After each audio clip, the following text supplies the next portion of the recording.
منكوش عشان ما ببلوش. صوتك قد ايه يا مروه؟ الشوب بتاع زيني. انت بتشرب ايه؟ ينسون؟ لا حابه النتناك. انت دخلته؟ والله ما عملت حاجه. بقول لك ايه، ما تيجي ادقك واحللك بقى. يا مرة يا شمامة هحط عليك يالا. برشام اسمه انتروفي. بيقول له تروني. طب انطور اهو. هتدي انت ولا ادي انا؟ لا انا هسيبكم تدوا مع بعض. انت يا هاجر كنت مسميها ايه؟ انا كنت مسميها مصيف. مساء الخير عليكم. عم زينهم بيحييكم في زينهم في الترند.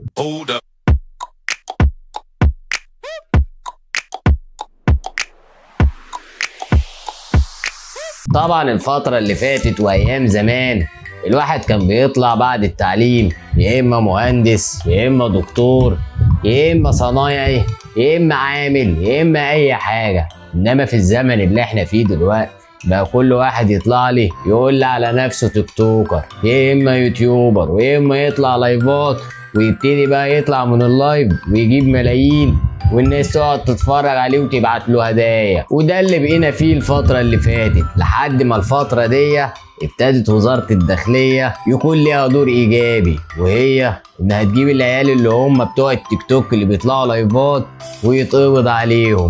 ومنهم ناس كتير زي مداهم وشاكر وام مكة وام ساجدة وام عمر وي وعلياء قمرون. مش عارف ايه علياء قمرون دي، بما ان اول ما بشوفها بحس ان انا عايز اجيب اللي في بطني، استغفر الله العظيم.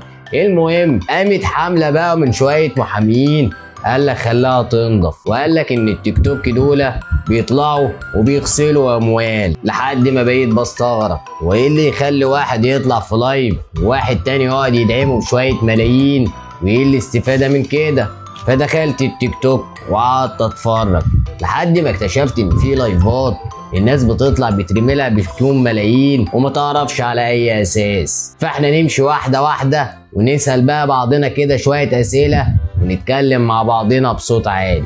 الحكايه ابتدت ان في واحده اسمها مروه كانت بتدعي ان هي بنت الرئيس حسني مبارك، وطلعت مروه دي قالت على اسامي ناس كتيره من ضمنهم وفنانه مشهوره، وقالوا ان هما بيتاجروا في الاعضاء، وقالوا كمان ان هما بيغسلوا الاموال. ومن هنا كان بداية الموضوع، عشان بعدها يقوم المحامين وناس كتيرة تقعد تفتش في الموضوع ويبتدوا يستغربوا فعلا ايه اللي يخلي شوية عيال لسه طالعة جديد على السوشيال ميديا يكون معاهم الملايين دي ويقعدوا عدد الساعات دي كلها في اللايفات. لحد ما اتقبض على مروة، وابتدت مروة تفتح قيود كتيرة عشان بعد القبض على مروة يتقبض بقى على الناس المشاهير التانيين زي ما بيقولوا كده بابا المجال. ومن ضمن بابا المجال طبعا كان شاكر بقى ده المفروض ان هو اسطورة التيك توك، لحد ما اتقبض عليه ولقوا معاه طبنجة غير مرخصة وكمان مخدر الايس مرة واحدة يخرب بيتك، عشان بعدها يتقبض على البابا التاني وهو مداهم. والغريبة بقى ان مداهم يتمسك بحشيش وافيون. يا نهار اسود، هم دول القدوة اللي المفروض ولادنا بيقعدوا يتفرجوا عليهم؟ نسكت لحد هنا؟ لا، عشان بعدها النهارده في التحيات يتقبض على سوزي الأردنية وهي بيحققوا معاها ونكتشف ان هي بتغسل اموال ب 15 مليون جنيه. يا نهار اسود، طفلة عندها لسه ما كملتش 20 سنة 15 مليون جنيه، ده انا ما شفتش حتى ال 20,000 على بعضيهم. وهنا بقى كترت الاقاويل وقال لك ان البت مظلومه والناس دي مظلومه. نتكلم مع بعضينا بصوت عالي، ايه اللي يخلي شويه ناس قاعدين على التيك توك ومعاهم فلوس يخش يدعموا الناس دي بالملايين دي كلها؟ طب انت لو عايز تدعمه وان انت بتحبه، ما انت ممكن تبعت له على طول فلوس على انستا باي، على الاقل الفلوس دي هتتباعت كامله والبرنامج التيك توك مش هيخصم ال 40% اللي هو بيخصمها. الا اذا بقى كان الحوار وراه وان يكون في مناشر والدنيا دي ماشيه هكذا. وبعدين تاني حاجه، الناس اللي تعرف الناس المليونيره عارفين ان الجنيه بيطلع منهم بالعافيه، فان هو يخش يدعم بالملايين دي كلها فوراه وده اللي اثبتته التحقيقات مع سوزي اللي اشتهرت وهي بتشتم ابوها اللي احنا خليناها قدوه وبقت قدوه لاطفال كتير. ودلوقتي بقت بتطلب في الحلقه 100,000 عشان تطلع 1000 برنامج. يا نهار اسود، ده احنا داخلين على ايام ليفت والله.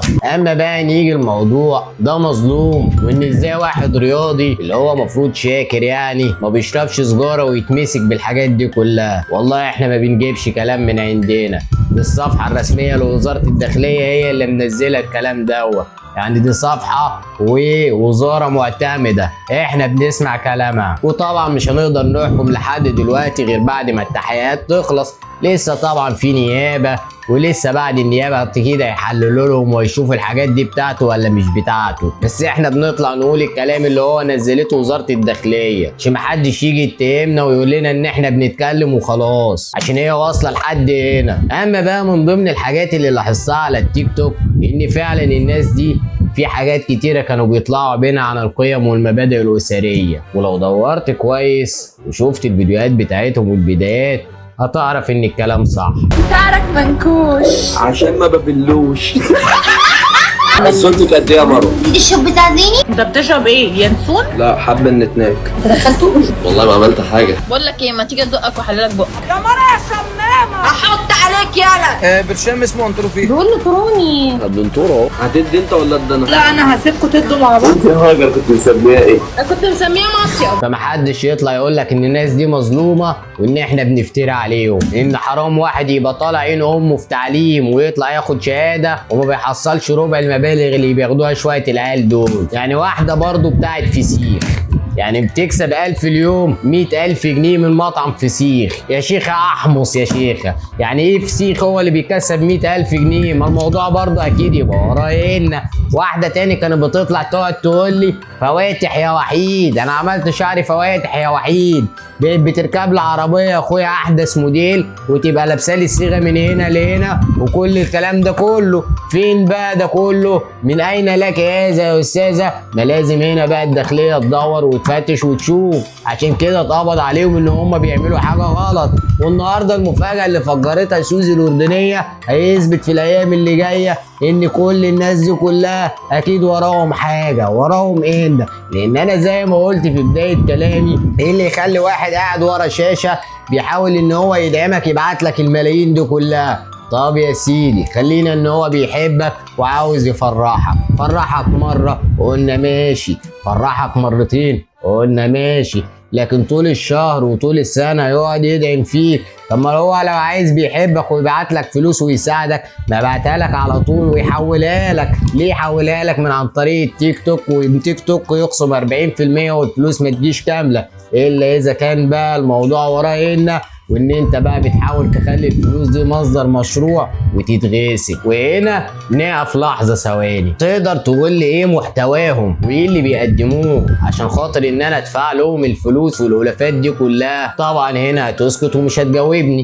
غير ان هم شويه ناس فاضيه قاعدين بيطلعوا في شويه لايفات ويقعدوا يلعبوا ويقولوا ايحاءات جنسيه لحد ما خلوا الاجيال كلها بقت كلها همها ان هي تطلع وتبقى مشهوره والانفلونسر على التيك توك، لدرجه ان بقى الفتره دي درجه رسوب الطلاب كلها والناس اللي طالعه زادت جدا. كل الطلاب دلوقتي ماشيين والناس كلها ماشيين ماسكين الابلكيشن التيك توك ده ومحدش فاضي ان هو يذاكر ولا يشوف مصالحه. تلقى الناس كلها قاعده يا اخويا على القهوه وقاعد مع صاحبه وفاتح لي ابلكيشن التيك توك، اللي بيتفرج لي على موزه، اللي بيتفرج لي على جثه، اللي بيتفرج لي على فلان وعلان، مين عمل مين سوى. وبقت هي دي بقى ايه التفاهات بتاعتنا. وطبعا انا من مكاني هذا بحب اشكر وزاره الداخليه على المجهود الرائع اللي هي بتعمله. انا دلوقتي بقيت بايت جوه الصفحه اكتر ما ببات في بيتنا والله، لاني مبسوط جدا من اللي بيحصل. دلوقتي وزاره الداخليه بقت بتلقط اسرع من شبكه الواي فاي والبلوتوث وخلاها تنضف بقى يا جدعان. اقول لكم على حاجه سديتوا نفسي. طب والله العظيم تاني ما انا مكمل الفيديو. سلام.